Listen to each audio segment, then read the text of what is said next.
The U.S. is putting regional stability in East Asia at risk, a Chinese spokesman said Saturday following remarks by President Trump's defense secretary that a U.S. commitment to defend Japanese territory applies to an island group that China claims. Chinese Foreign Ministry spokesman Lu Kang on Saturday called on the U.S. to avoid discussion of the issue and reasserted China's claim of sovereignty over the tiny uninhabited islands, known in Japanese as the Senkaku and Chinese as Diaoyu. The 1960 U.S. Japan Treaty is a product of the Cold War, which should not impair China's territorial sovereignty and legitimate rights, Lu was quoted as saying in a statement posted on the ministry's website. We urge the U.S. side to take a responsible attitude, stop making wrong remarks on the issue involving the Diaoyu Islands' sovereignty, and avoid making the issue more complicated and bringing instability to the regional situation, Lu said. On his first trip to Asia as Secretary of Defense, James Mattis explicitly stated in Tokyo that the Trump administration will stick to the previous U.S. stance that the U.S. Japan Security Treaty applies to defending Japan's continued administration of the Senkaku Islands. Tillerson's diplomatic skills confront a world in chaos. The islands that lie between Taiwan and Okinawa were under U.S. administration from the end of World War II until their return to Japan in 1972.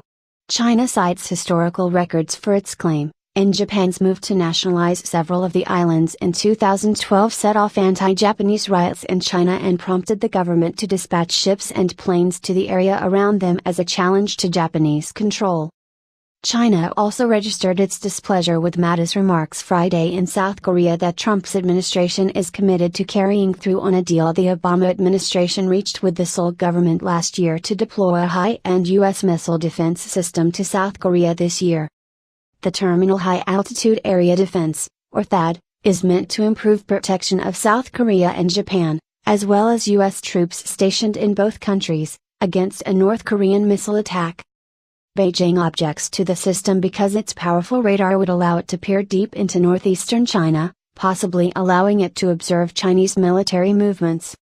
At a Friday news conference, Lu said China's resolute opposition to the deployment remains unchanged and will not change.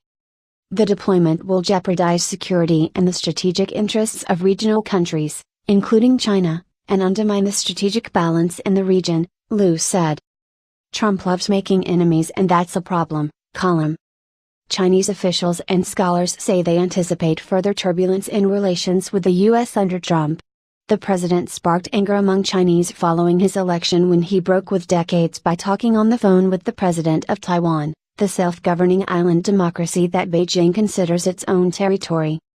Trump has also raised concerns with criticism of China's military buildup in the South China Sea, accusations of currency manipulation and unfair trade policies and allegations that Beijing was doing too little to pressure its communist neighbor North Korea. In a lighter moment, however, Chinese media and internet users praised an appearance by Trump's daughter Ivanka and granddaughter Arabella Kushner's visit to the Chinese embassy in Washington on Wednesday to attend Lunar New Year festivities. A video clip of Arabella singing a song of holiday greetings also set alight China's internet.